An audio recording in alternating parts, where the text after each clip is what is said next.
You wake up early, go to work, put in the hours, deal with the stress, and try to do everything right. At the end of the month, you get paid. And for a moment, it feels like progress. But then the bills hit.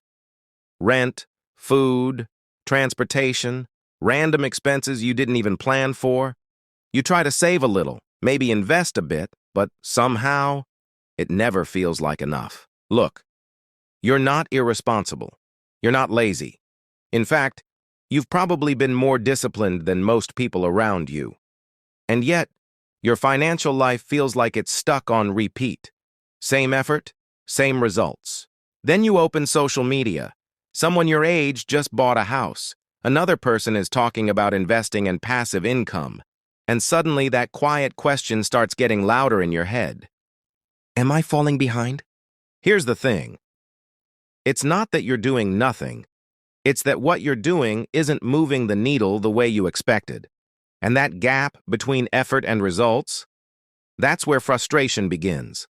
My name is Demas, and I spend way too much time thinking about money. If you're someone who feels stuck financially, make sure to hit the subscribe button and give this video a thumbs up if this helps you out. Look, this channel isn't about hyping you up with unrealistic success stories or telling you to just invest and wait.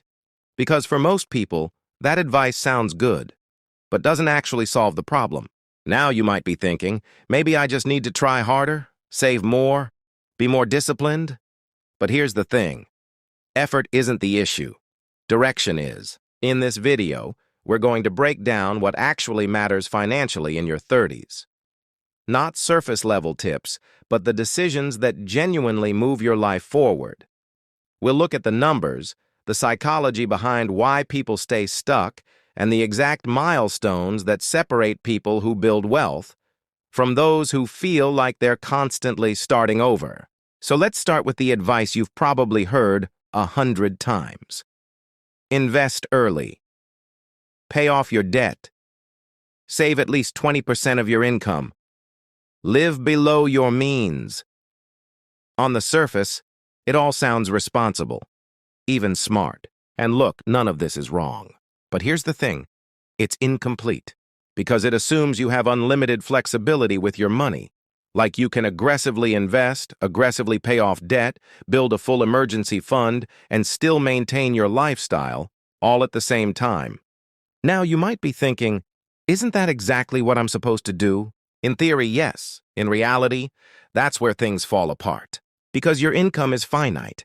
Your expenses are real, and every dollar you use for one goal is a dollar you can't use somewhere else. So what most people end up doing is spreading their money across everything. A little bit here, a little bit there. It feels productive, but it rarely creates meaningful progress. And that's the trap. Here's where things start to shift. The real problem isn't that you're not doing enough. It's that you're not deciding what matters most right now. Look, money is a tool, but it's also a limited resource. And every financial goal you have is competing for the same dollars at the same time. Paying off debt, building savings, investing, upgrading your lifestyle, they all sound equally important, but they're not equally urgent. Here's what most people don't realize. Progress comes from focus, not balance. When you try to do everything, you dilute your impact. You end up making slow progress across multiple areas instead of meaningful progress in one. It feels safe, it feels responsible, but it quietly keeps you stuck. Now you might be thinking, so I have to ignore everything else? Not ignore, but prioritize. Because the moment you decide what actually deserves your attention first, your money starts working with you, not against you. And this is where it gets really interesting. Let's put real numbers behind this, because this is where most assumptions start to break. Say you're bringing in about $4,000 a month after taxes. Nothing crazy, but solid. After covering rent, food, transportation, and other basic expenses, you're left with roughly $1,500. That's your opportunity. That's the money that's supposed to move your life forward. Now, most people take that $1,500 and split it evenly. A bit into investing, a bit into savings, a bit into paying down debt. It feels balanced. It feels responsible. But here's the thing. The results don't match the effort.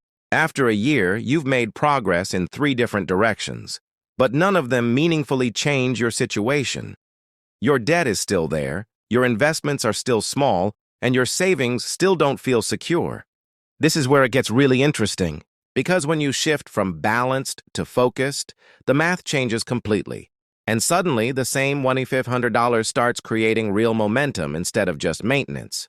So if the math is this clear, why don't more people follow it? Because money decisions aren't just logical, they're psychological. Look, one of the biggest forces at play here is something called loss aversion. People feel the pain of losing money much more intensely than the satisfaction of gaining it.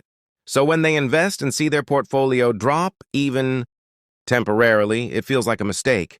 Meanwhile, debt just sits there quietly in the background.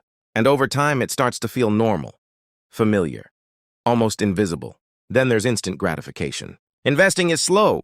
Paying off debt is even less exciting. There's no big moment, no visible reward. So people delay it. They tell themselves, I'll deal with it later, while putting their money into things that feel better right now. And then there's risk. Most people think investing is the smart move and debt is just part of life. But here's what most people don't realize. High-interest debt is a guaranteed loss, while investing is never guaranteed. And that misunderstanding? That's what keeps people stuck. All right, so if we strip away the noise and focus on what actually matters, there are a few key milestones that define real financial progress in your 30s. First, eliminate toxic debt. We're talking about credit cards, payday loans, anything with double-digit interest. Look, you're not building wealth if your money is constantly being drained at 15–20% interest. You're just trying to keep up. Second, build a solid emergency fund, around 6 months of living expenses. This isn't about growth, it's about stability. Because without a buffer, every unexpected expense pulls you backwards. Third, reach at least a 20–30% savings rate. This is where momentum starts. Below that, progress is slow. Above that, things accelerate. Fourth, invest consistently. Not based on hype, not based on emotion, just steady, disciplined investing over time. And fifth, increase your income. Because here's the thing, there's only so much you can cut. But there's no real limit to how much you can earn if you're intentional about it. This is where it gets really interesting, because the difference isn't just in what wealthy people do, but in how they think. Look, most people treat money like a checklist. Save a bit, invest a bit, pay off some debt, repeat. It feels productive, but it's scattered. There's no clear order, no real strategy behind it. Wealthy people think in sequences. They ask, what gives me the highest return right now? Not just in dollars, but in stability, flexibility, and future opportunity. Sometimes that means killing high-interest debt first. Other times it means building cash reserves or doubling down on income growth. Now you might be thinking, what if I miss out while I'm focusing on one thing? Here's the thing. Missing out short-term is often what allows you to win long-term. They're not trying to optimize everything at once. They're trying to remove bottlenecks. Because once one constraint is gone, everything else moves faster. It's not about doing more. It's about doing the right thing at the right time. So what do you actually do with all of this? Look, this only works if you turn it into action. First, get clarity. Sit down and map out your numbers, your income, your expenses, your debt, and the interest rates attached to it. No guessing, because vague awareness leads to vague results. Second, pick one priority. Not 3, not 5, 1. If you have high-interest debt, that's your focus. If you don't have an emergency fund, start there. If your foundation is solid, then you move into investing. Now you might be thinking, that feels slow. But here's the thing. Slow and focused beats fast and scattered every single time. Third, automate your system. Set up transfers so your money moves without you having to think about it. This removes emotion and keeps you consistent. Fourth, increase your income. Even small jumps each year create massive long-term impact. And finally, stay consistent. No chasing trends, no reacting emotionally, just steady execution. Because at the end of the day, clarity and consistency will take you further than motivation ever will.